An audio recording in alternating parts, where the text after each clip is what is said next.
एक छोटी सी लड़की थी जिसका नाम आरा थी। आरा को किताबें पढ़ना बेहद पसंद था।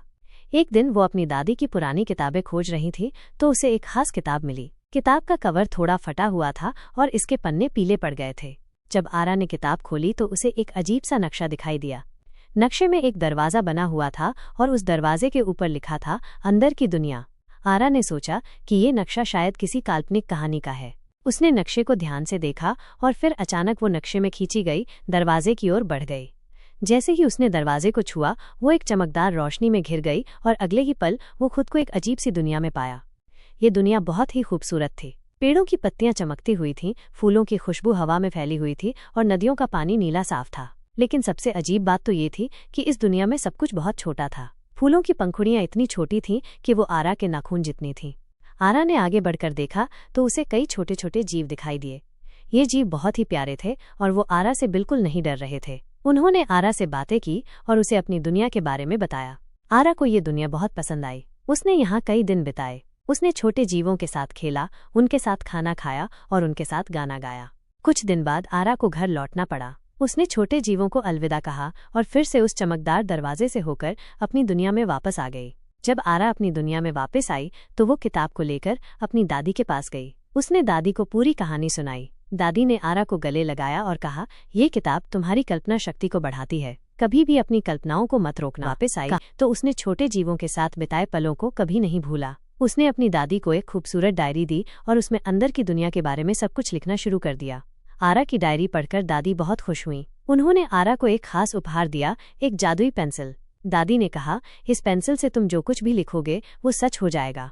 आरा बहुत खुश हुई। उसने अपनी पेंसिल से अंदर की दुनिया का एक और नक्शा बनाया, इस बार और भी विस्तृत। जैसे ही उसने नक्शा खत्म किया वो फिर से चमकदार रोशनी में घिर गई और अंदर की दुनिया में वापस आ गई।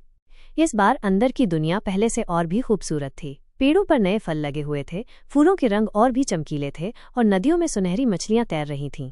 आरा ने देखा कि उसके दोस्त छोटे जीव एक नए घर बनाने में लगे हुए हैं। उन्होंने आरा को बताया कि उन्हें एक नया राजा चुनना है और वो आरा को अपना राजा बनाना चाहते हैं। आरा बहुत सम्मानित महसूस कर रही थी। उसने छोटे जीवों के साथ मिलकर एक खूबसूरत महल बनाया और उनके राजा बन गई। आरा ने अपनी बुद्धि और दयालुता से छोटे जीवों की बहुत मदद की। उसने उन्हें पढ़ाना शुरू किया, उनके लिए खेल बनाए और उनकी रक्षा की। कुछ समय बाद आरा को पता चला कि अंदर की दुनिया खतरे में है। एक बड़ा सा राक्षस अंदर की दुनिया पर हमला करने वाला था। आरा ने हिम्मत नहीं हारी और अपने दोस्तों के साथ मिलकर राक्षस से लड़ने का फैसला किया। आरा ने अपनी जादुई पेंसिल से एक तीर बनाया और राक्षस पर चला दिया। तीर राक्षस के सीने में लगा और वो बेहोश हो गया। आरा और उसके दोस्तों ने राक्षस को बांध दिया और उसे अंदर की दुनिया से बाहर निकाल दिया। आरा और उसके दोस्तों ने मिलकर अंदर की दुनिया को बचा लिया। सभी बहुत खुश थे। आरा हमेशा अंदर की दुनिया में आती रहती थी और अपने दोस्तों के साथ समय बिताती थी। क्या वो राक्षस से बचा लिया था, लेकिन खतरा अभी खत्म नहीं हुआ था। अंदर की दुनिया के आसपास एक काला बादल छा गया था। ये बादल दिन ब दिन बढ़ता जा रहा था और इसकी वजह से अंदर की दुनिया में अंधेरा छाने लगा था। छोटे जीव डर गए थे। उन्होंने आरा से मदद मांगी। आरा ने अपनी जादुई पेंसिल से बादल का अध्ययन किया। उसे पता चला कि यह बादल एक दुष्ट जादूगर द्वारा बनाया गया था। जादूगर चाहता था कि अंदर की दुनिया अंधेरे में डूब जाए। एक नई चुनौती। आरा ने अपने दोस्तों के साथ मिलकर जादूगर को ढूंढने का फैसला किया। उन्हें पता चला कि जादूगर एक दूर के पहाड़ पर रहता है। उन्होंने एक लंबी यात्रा की और आखिरकार जादूगर के महल तक पहुंच गए।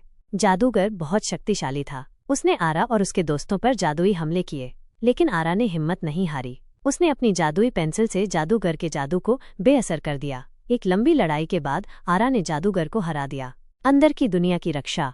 जादूगर को हराने के बाद काला बादल गायब हो गया और अंदर की दुनिया फिर से उज्जवल हो गई। छोटे जीवों ने आरा को अपना महान नायक माना। उन्होंने आरा के सम्मान में एक बड़ा उत्सव मनाया।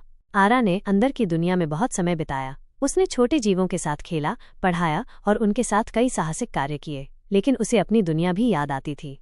एक दिन आरा ने फैसला किया कि वो अपनी दुनिया में वापस जाएगी। उसने छोटे जीवों को अलविदा कहा और फिर से उस चमकदार दरवाजे से होकर अपनी दुनिया में वापस आ गई।